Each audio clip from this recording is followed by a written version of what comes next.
Hi everybody, welcome back to my channel. My name's Allie. If you're new here, hello. If you're returning, welcome back. Thank you for being here. It is yet again the end of the month. It's somehow September and that's terrifying. But with that comes our reading wrap up. You know how last month I was like, oh, I'm doing so great this year. I've only had one DNF. I cursed myself. I had 2 DNFs this month. So that brings our grand total of DNFs to 3 for this year, but I think I jinxed myself by talking about how I didn't have any last month. So I think we're going to start there. Talk about the books that I didn't finish, I DNF'd, and then we'll get into what I actually read.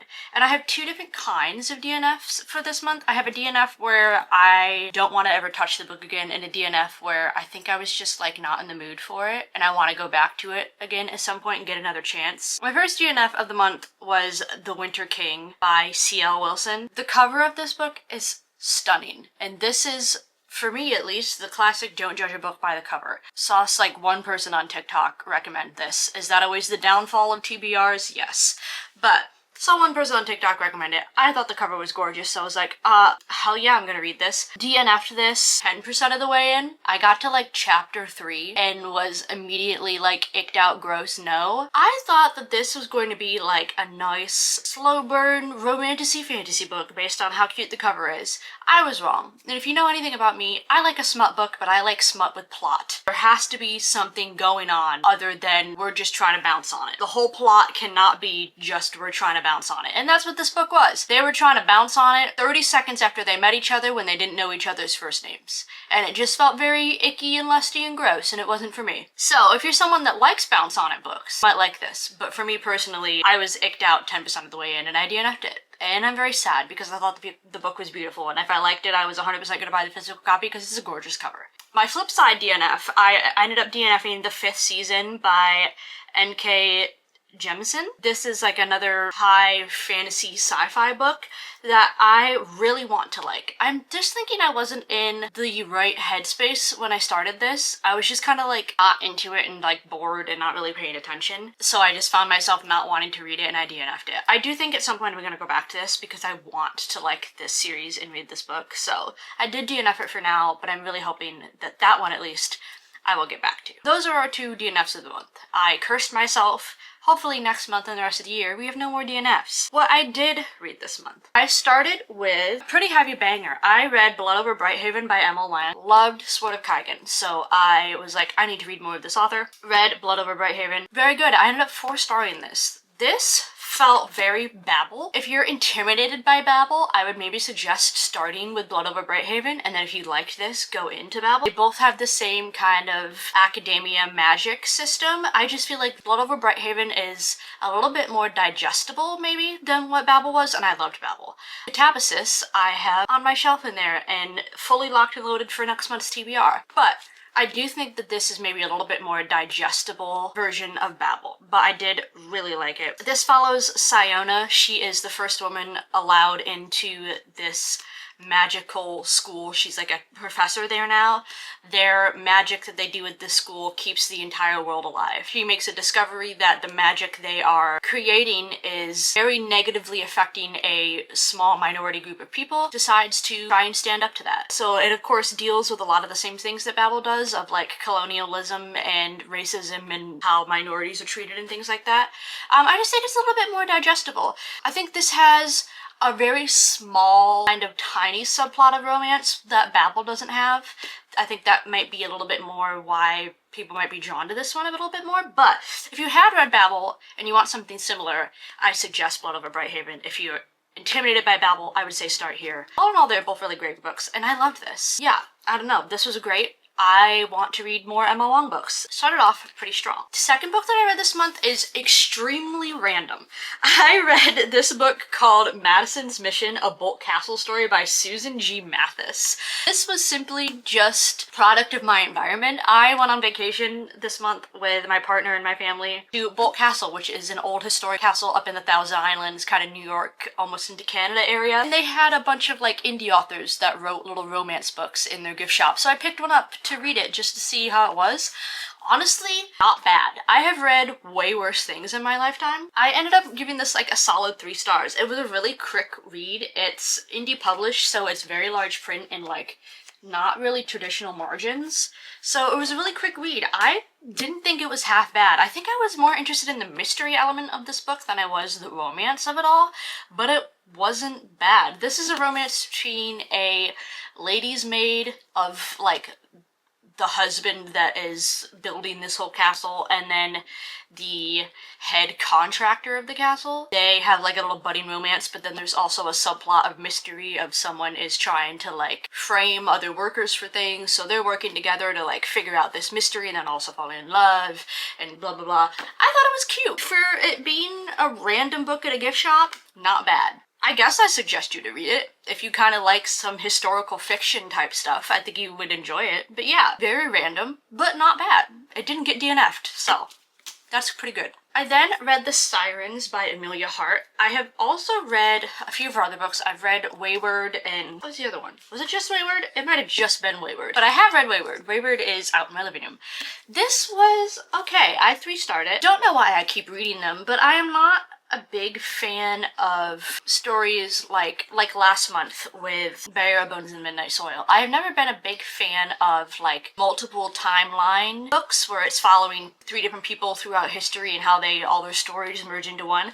I've never been a big fan of those types of books. So why I continue to read them, I don't know, because I rate them all like 3 stars. In my defense, Burial Bones got like 4 stars because it was a little bit more entertaining. But that's what this was, so it wasn't necessarily my favorite. It was the same way with Wayward. If you are someone that likes kind of a multi-POV, multi-timeline, I think this one was really good. Also, the sprayed edges are stunning, beautiful. This follows, though, 3 girls in what years? 2019, 1999, the year I was born, so big slay, and the 1800s. And it's just like all of their stories and like relating to water. I think one of the girls is like allergic to water. One of them is like a set of twins and they're like forced onto a slavery ship or something. So it's how, you know, like all of them, how all of their stories are intertwined and things. It wasn't bad. It's just not my favorite setup of a book. So why I keep reading them, I don't know. But here again, I read it and it wasn't bad. I didn't hate it. I DNF'd 2 books this month and it wasn't that one. So it's doing pretty good. I then knocked off something that I've been putting on every TBR for a while. I finally read the second book in Red Rising, so I read Golden Sun by Pierce Brown. I think I actually liked this a little bit more than the first book.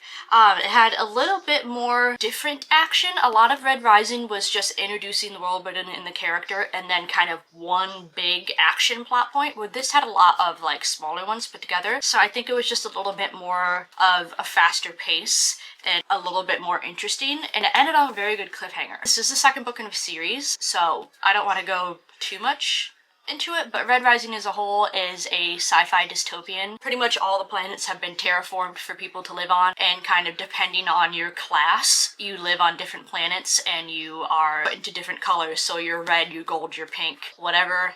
They take Darrow, a red from Mars, and try and completely change him into a gold so he can infect their society, take him down from the inside. The classic dystopian of it all. And it's pretty good. Liked it. I ended up starring this. I think I gave this 4. I 4-starred this. I think I actually, again, liked it a little bit better than the first one, and I'm excited to see where the series goes. I have, I think, 2 or 1 and a novella left to read. I am very interested to see where they go. I then, on my Kindle, read Gwen and Art Are Not in Love by Lex Crosier. Just read it on Kindle Unlimited for a little bit of a palate cleanser in between something super heavy. I actually read Pierce Brown and then was followed up by my DNF of The Winter King, so I think Gwen and Art is just kind of a little like palate cleanser to hopefully not put myself in a reading slump. It was okay. I 3-starred it. I thought I was gonna like it a little bit more than what I thought I did, because I love just a good like Victorian Renaissance knights in shining armor book. This is a LGBTQ story. Our main characters are betrothed to each other since they were children, and then they both discover that the other one is in love with someone else, and they kind of team up to help each other get the person that they love. It was very cute. I didn't necessarily care for Gwen and Art's characters as alone. Like, they kind of annoyed me. And I think that's what I didn't super like about the book, is I just kind of found them unlikable. I liked their love interests and like the other characters of the book and the world building around them. And I did like their banter when they were together and how they kind of grew. But I don't know, in the beginning they just kind of annoyed me. I want a cute little LGBTQ plus book.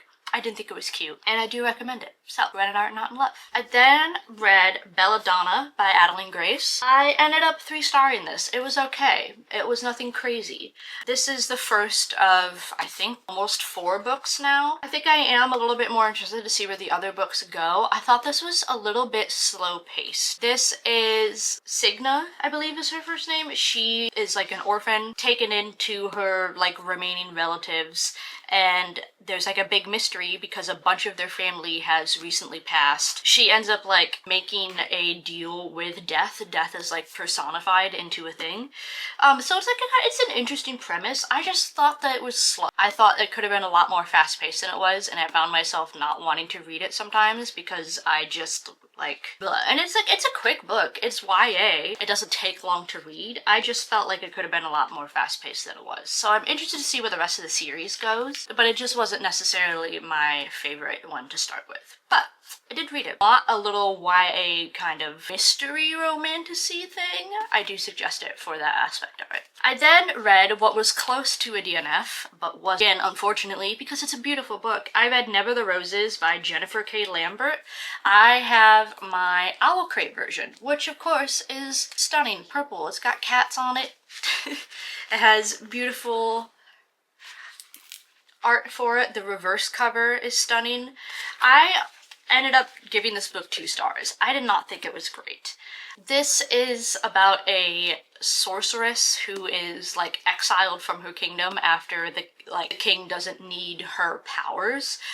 So she is like on her own little forest that she has magic so nobody can come in, and is just kind of doing her own thing.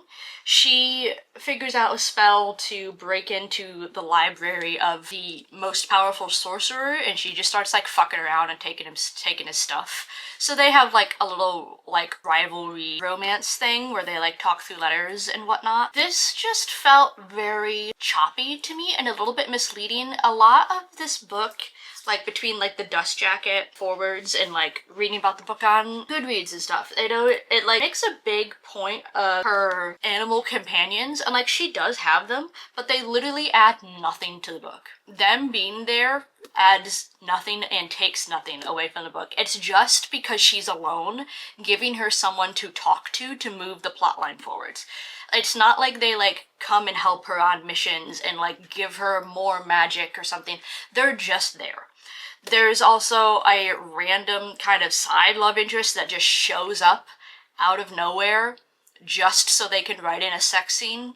And I don't know, it just felt choppy. I wanted more from it from what it was. By like the last probably 30-40 pages, I felt like I was just skimming them because I was like, I'm not interested. So like I did finish it, but I didn't think it was great. So would I recommend this one? Not necessarily, but I am going to keep the book because it's gorgeous and I love purple, and I have a black cat and it's got a black cat on it, so why would I not? This was a little bit of a disappointment for me. I then read A Treachery of Swans by A.B. Poranek. I have another one of her books, Where the Dark Still Stands, on my TBR. It's been there for a while and I haven't read it yet, so weird that I read this one first when one has been sitting there forever. Another gorgeous, stunning cover. This is a Swan Lake retelling, again LGBTQ, so if you're looking to add more of that to your shelf, that's a great point for it. This follows Odile. She has magic, but everybody that has magic is like shunned from society. So she is raised by this guy that owns the theater. Half the theater is run by magic, that's why they're so well known. Definitely is a little bit like abusive to her. I would maybe light trigger warn this. It's kind of just like narcissism type stuff in here. The father-daughter relationship is very much not healthy. He definitely just uses her to get what he wants and doesn't actually care about her. She just wants his approval no matter what. He uses her for like petty crimes and stuff.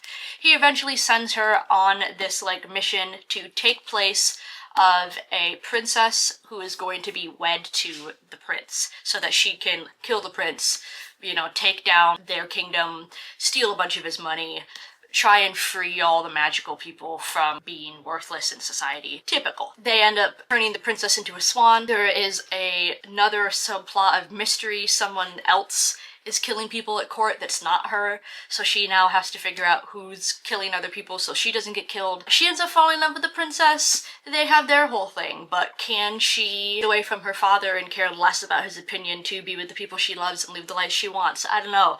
It's a lot. That is why I restarted, because it's a lot. I feel like at some points there's a little too many side plots going that it makes it a little bit hard to follow. It's just, I feel like maybe 1 or 2 side plots could have been taken out to make it a little bit more concise. I love Swan Lake. I love a Swan Lake retelling. I will read any of them. So I like that aspect of it. I thought it was very pretty. The world that she built, very magical and beautiful. I loved ballet performance group, how they're all described in the costuming and everything. It's stunning. The prince is kind of unlikable, but that's kind of the point. I thought it was just a little bit too busy at sometimes. Do recommend it if, again, you like a romantasy that has some other subplots to it. You'd like a nice LGBTQ book. It then did a big vibe switch. I think I've said before, I'm trying to read through a lot of my banned books that I have because I have like a whole shelf of them, but I haven't read them all. So I picked one out this month. I ended up reading I Who Have Never Known Men by Jacqueline Harplin. I was expecting more from this book than what it gave me. I Who Have Never Known Men, and never did. I was thinking this book was going to be a little bit more looking into or making you ponder the societalness of men and women. I thought this was going to be a little bit more of a think piece into that, because the overarching story that I knew going into it is a bunch of women that have been locked away for years, have never interacted with men, are then released onto the world where men are. So I thought it was going to be a little bit more of a societal think piece of like how differently men and women think. I feel like that's a lot of how these books are written. There is no men in this book at all. This book is actually a lot more focusing on community and women's relationships with each other, which is still fine, but I think I was just disappointed because it wasn't what I was expecting, which I guess is my fault. But even like the way on the back, like the descriptor for it is, soon she will show herself be the key to the other's escape and survive in the strange world that awaits above ground. Like that makes it seem more ominous of like, oh, they're finally going to interact with men and they're shocker going to be horrible to them. It's just, it felt a little bit misleading to what the book actually was talking about. So I only ended up 3-starring it. I didn't hate it, but I don't think that it's going to be something I find myself going back to. I did annotate some of it. I have quite a few little sections that I thought really hit. So it's not like it was a bad book. I think I was just a little bit disappointed internally that it wasn't what I thought it was going to be, but it's not a bad book. Finally, last but not least, what ended up being one of my favorite reads of the year, I ended up reading The Jessed Heir. I read it on my Kindle. I gave this like a 4.25.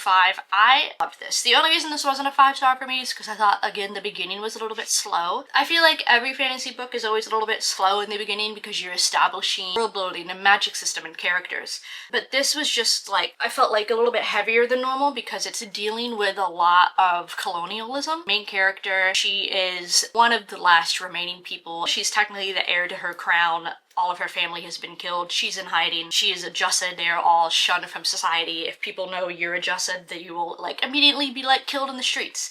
So she is on the run, just trying to stay alive. She doesn't really care about saving her people because she has so much resentment from how she was treated. She's like, they don't owe anything from me. She is then put into a trial by the prince whose family has killed her family, doesn't know who she is. They have like a budding romantasy of it all. This for me was the exact opposite of something like The Winter King.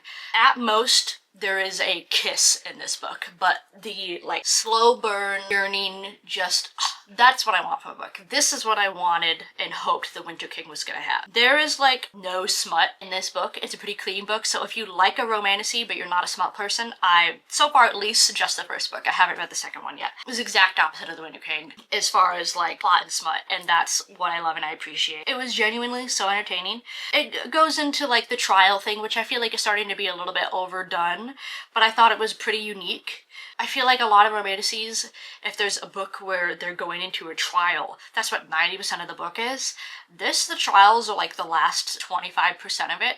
So it's like, that's kind of the cliche aspect of it, but it's not the entire book. And I thought that that was really nice and refreshing. If you're going to use a really overused area, at least not make it the whole book. So the second book is 100% on my TBR for the next month. It'll probably be one of the first books that I get into. Yeah, I highly suggest it. It's been very popular, so I was a little bit to read it because with everything, sometimes things are overhyped, but I don't at all think this series is overhyped, and I highly suggest it. That is technically everything that I've read this month. The only thing that I have otherwise is I haven't finished it, so I didn't put it in this video, but I am halfway through the Well of Ascension, the second book in the Mistborn series. I read Mistborn 2 months ago. So yeah, I have read half of the book, but I did not finish it this month. So this is 100% on my TBR to be finished for next month. This is everything other than Kindle books that we have read this month. It was a pretty good reading month. It was, let's see, not counting DNFs, about 10 books, 10 or 11 books, not counting DNFs that we read this month. So, pretty good. We are making solid headway. I think as of now, when we're recording this, I believe I'm at almost 80 books. So we're pretty solid way into my reading goal for this month, for this year. I'm at 82. My reading goal for this year is 100. I did 150 last year and didn't quite make it. And I knew I was going to have some busier areas of this year, so I set it at 100. Beginning of the year, we were way behind, so we caught way back up really quick, but as of right now, we're at 82 of 100 on my goal, so I definitely think in the last couple months of the year that we can rein it in and get all the way there. Yeah, for next month, 100% finishing the rest of Mistborn. I want to read the Jessed Crown, I believe is the second book to the Jessed Heir. I have Catabasis by R.F. Kuang that I want to get read. I have, for my like banned book type thing for this month, I have the Uncensored Picture of Dorian Gray.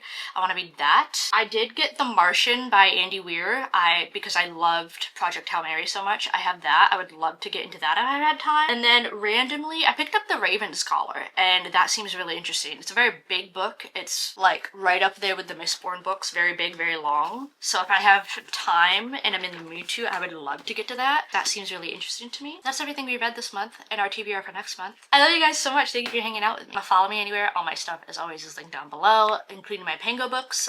If you want any good condition secondhand books, feel free to check those out. Please stay safe, and I will see you guys next week or somewhere else on the internet. I hope you had a great reading month, and I'm proud of you for whatever you read. Yeah, we'll see you next month. I love you. Bye.